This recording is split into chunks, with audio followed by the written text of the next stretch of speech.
What's up, guys? It's Mike Ferrante here, back with my third video. And I would argue this video is going to be my most valuable video, maybe ever, because I'm going to show you how to bypass this ungodly $200 a month GPT operator subscription and show you how to create an agent like this for completely free in under 5 minutes. So, we're using this open source tool called Browseruse, which is a simple Python script that you can run in either Cursor or VS Code that will act as an autonomous AI agent for you. So I'm going to demo it live out to you and show you exactly how to set this up in under 10 steps. It's very simple, very easy, and yeah, let's get into it. So first off, we are going to create a new folder. So for this, we're just going to call this agent example. And this folder is going to have all of the files in it, all of the logic for our specific agent. So now we're going to navigate to our terminal. We're going to put cd agent example. What cd is doing is it's navigating to the, okay, I messed up. So since it's on my desktop, we're going to do cd desktop / agent example. And now we're going to be in the agent example folder, as you can see. So now anything that we install in this folder is going to be specifically installed for this. And we do this because say we want to install something specific that we don't want on our main desktop, we can just do it in this one specific folder, and that's perfect for what we're about to do. So if you come over to Browseruse, there's simple documentation to get started. So I click quick start.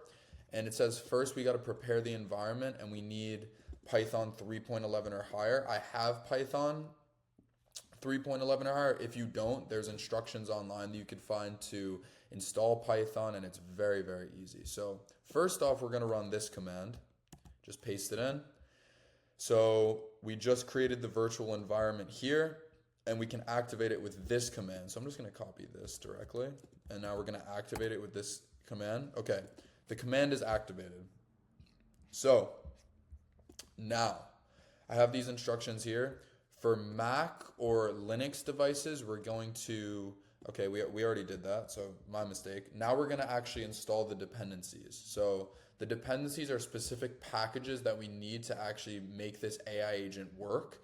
And these are all installed with this simple line right here. So uv pip install Browseruse. So we paste this in. Now there's going to be a bunch of things getting installed. Okay, we're preparing the packages. It takes a little bit to load, but once this is done, okay, all of our dependencies are now installed. So this means we now have every package, everything installed for us to actually run this agent. But there's one thing left before we can actually go into Cursor and edit this. We need to install Playwright, which is another extension that goes on top of these dependencies that helps us run this efficiently and effectively. So we paste this in. Now we should have Playwright installed. Okay, it's just starting up. So while this is running, I'll talk to you a little bit about what our agent's going to do. So the possibilities are really endless with this AI agent, and the reason I would argue that it's better than Operator at this current moment is obviously for the price. It's free compared to Operator's $200 a month. And two, it does take full autonomy over your computer. So with Operator, you can put in a simple prompt like order me Atomic Habits by James Clear off of Amazon, and it will do that for you. But it's going to make you confirm what if you would like to proceed after each step, which can get cumbersome in terms of a large scale 100, 200 step thing. So for example, if I try to do something like that, it will navigate to Amazon. Then it's going to say, can I proceed? It's going to put your password in as long as you provided it a password and email. And then it's going to say, would you like to proceed? And that, like I said before, gets cumbersome because if we have a large workflow, we don't want to have to be at our computer and having to approve this AI every step of the way. We want to create a flow that we know works, that we know is scalable, and that we paste into the AI. And from that, the AI can now operate and it can perform our tasks rather than us having to micromanage each step. So This is free and it does that, which is something that Operator doesn't do. And I think that's very interesting because a lot of people get caught up in an Operator and saying they need to have it, but there's simple things like browser use that we could install that are quite easy. So Playwright is now all installed. So all the dependencies, everything is installed. So what we're going to do now is we're going to create the agent. So we're going to navigate into Cursor and we're going to take that folder that we created, which is here, agent example, and we're going to paste it in. So as you can see, we have a .venv file, and we have all of these other files as well, which we're going to ignore all of these because we don't really need these. The two things that we need are we need a .env file within the .venv file, and then we need an agent.py file outside of it. So this is a very important step. The agent.py file needs to be located outside of the .venv file, or else this will not work. I've tried it the other way and I just get a bunch of errors, so you need to have the file outside. So what we're going to do is we're going to create that agent.py file and we're going to paste this code in. I have it here, but it's also right here, so we're just going to paste this in. And there's a few things that you're going to see. So right now we're using the GPT-4o model. We don't want to use this model. We want to use the Anthropic model because in my case and in my experience with this, the Anthropic model is slightly better for a lot of these tasks. So I like to use the Anthropic model. And we'll actually show you how to use Cursor to help you set this up in a second, which is very interesting. But we have this. And you see we have these yellow lines under these three things, so it's getting confused on LangChain, OpenAI, browser use, and .env. So what we have to do is we have to select a Python interpreter, which is going to be able to actually interpret these specific lines of code in this specific file. So we're going to do Command-Shift-P. We're going to go to Python select interpreter. And then we want to select this .venv/bin/python because as you remembered before in our terminal, we actually created the directory according to this route. So when we select this, these yellow lines will go away. As you see, they all went away. So this part is now set up. But now we have to set up our .env file and put our API keys in because obviously we can't connect to any API and we can't perform tasks autonomously if there's no sort of API connection to an AI model. So in the .venv file, we're going to create a .env file and we are going to grab an Anthropic API key. So I'm going to create a new one for this and I'm going to delete it after the video is over. So we're going to create a key. We're going to name it just agent example video. We're going to add it. Okay, we have our API key, so we're going to go Anthropic _API _key equals this. So this is our Anthropic key. We can close out of this. And as you see, we have the GPT-4o model linked now. So hypothetically, if I ran this and all I'd have to do to run this is open a new ZSH terminal and do python agent.py and it would run this script. It would go on my browser. It would search up the price of GPT-4o, compare it to the price of DeepSeek V3, and it would output some sort of thing to my terminal telling me the difference in costs.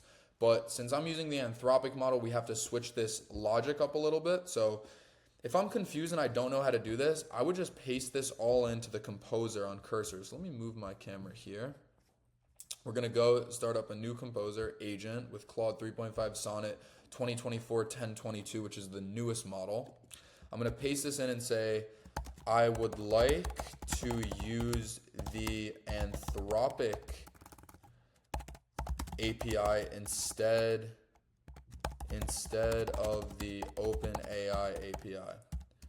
Can you modify my code to let me link to Anthropic rather than OpenAI? So we put this into the agent. It's now going to scan our code. It's going to help us. So the first step is it's going to add a new import, I believe, because we don't need the LangChain OpenAI integration. We need the chat Anthropic. And it gives us this. This looks good, so I'm going to accept it. So I want to just preface one thing because I was having trouble with this at first. if you just put Claude 3.5 Sonnet in here for the model, you are going to get an error. So I'll show you this. If I run this, I'm going to get a big error because I'll explain why in a second, but I put it in. It's trying to run the script now. It's going to open a new Google Chrome browser autonomously, as you'll see in a second. Okay, so it's starting step 1. We're opening our browser, and we're about to get an error. It's going to close automatically without doing anything, as you could see. So why did it do that? As you could see, there's an error, and it says type not found error message model 3.5 Claude Sonnet, which means that this model Claude 3.5 Sonnet cannot be found in this API connection. So there is no model that exists called Claude 3.5 Sonnet. So this is where I urge you, whichever API key or integration that you actually implement into your app for this, you need to verify the exact model names from the documentation. So if I go to the Anthropic models docs, which it talks to me about the models, I can see that to use the Anthropic API, I need to use this or this. I can't just use Claude 3.5 Sonnet, and it's not even Claude 3.5, it's Claude 3-5 Sonnet. So as you can see, you need to use the exact names. If I want to use Opus, I need to use this or this. If I want to use Sonnet, I need to use this. If I want to use Haiku, I need to use this. So I want to use the latest 3.5 Sonnet model. So this is what I'm going to use for my model. So I'm going to go back. I'm going to take this out and paste this in. I'm going to save.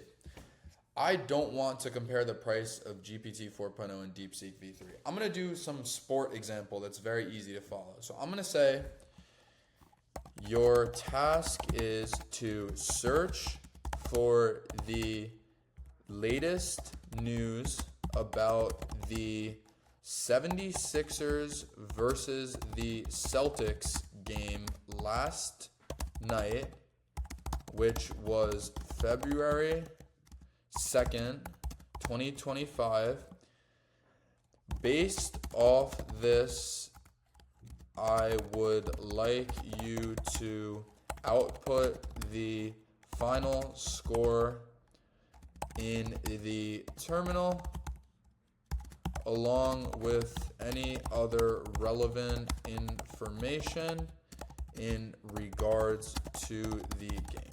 So I'm basically telling it I want you to search. Let me make this more specific.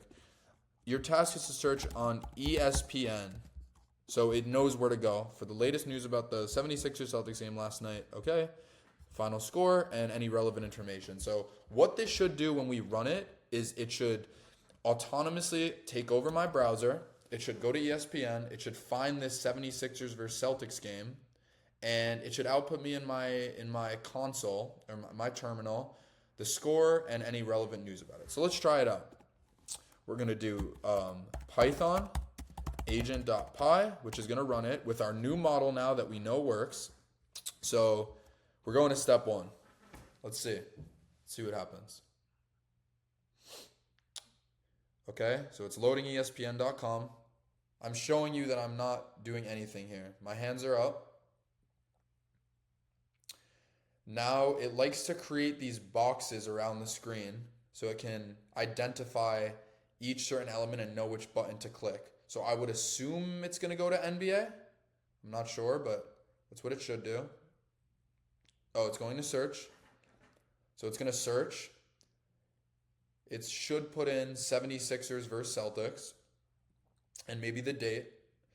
And you also have to keep in mind, this was not a specific prompt. Obviously, if you're working with your business and you want to automate something, you're going to put a much more specific prompt in, step by step, in terms of what you need specifically. This was very general, and I want to do this to highlight the exact way that it works and to show how powerful it is with not much detail. So it looks like it's having a little trouble on this main page, like looking at where to go. Okay.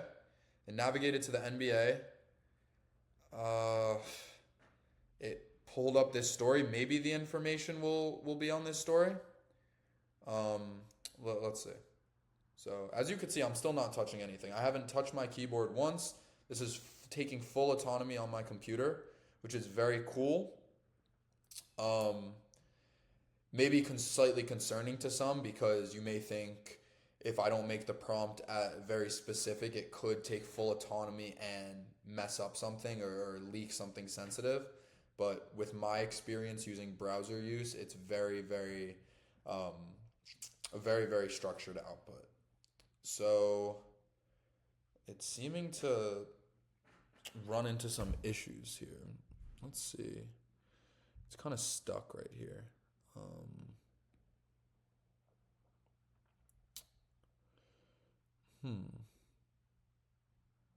It should be able to. Let's see.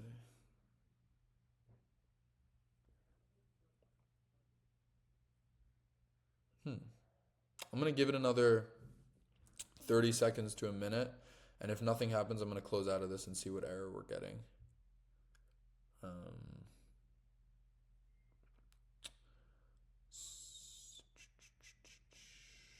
Okay, I'm going to go back here. Okay, it's running step 6. Okay, I didn't mean to.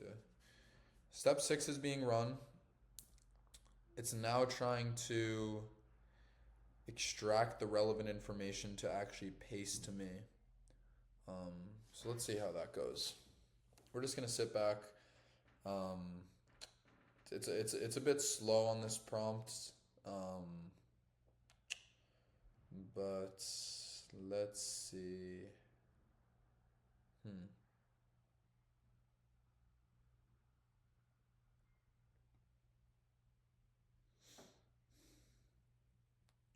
Okay. I'm gonna go back and see.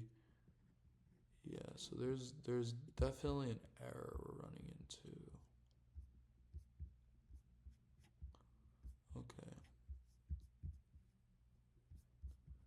Okay.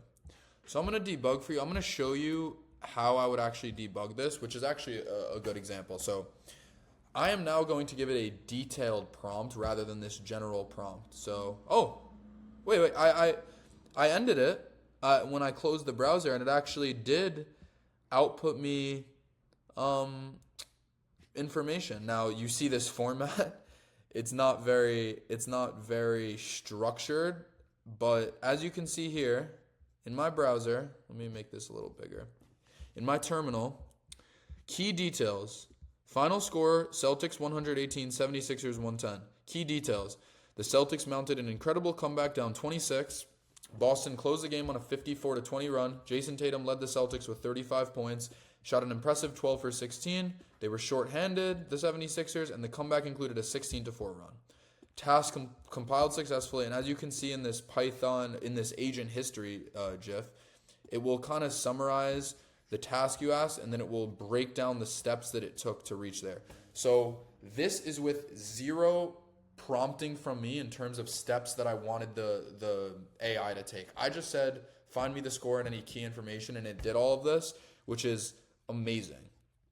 And yeah, that's really the demo of how you can run a ChatGPT operator level autonomous AI agent for completely free. And it was in a very short amount of time. We did that in 10 minutes. So yeah, I hope you guys enjoyed this video.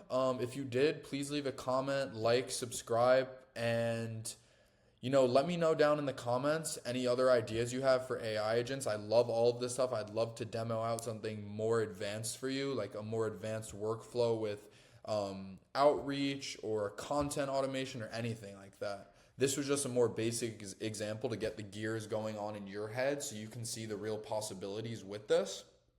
And yeah, you can follow me on X at Mike Ferrante with 2 E's. My YouTube is Mike Ferrante SAS. And I'm going to be coming at you guys with a lot more content about AI agents, LLMs, and just the state of the AI community as a whole. I'm really passionate about this, and I love making stuff like this. And my app, SA Plus, is actually releasing on Sunday. So be on the lookout for that. Yeah, I hope you enjoyed. Like, comment, subscribe, and I'll see you guys in the next one. Peace.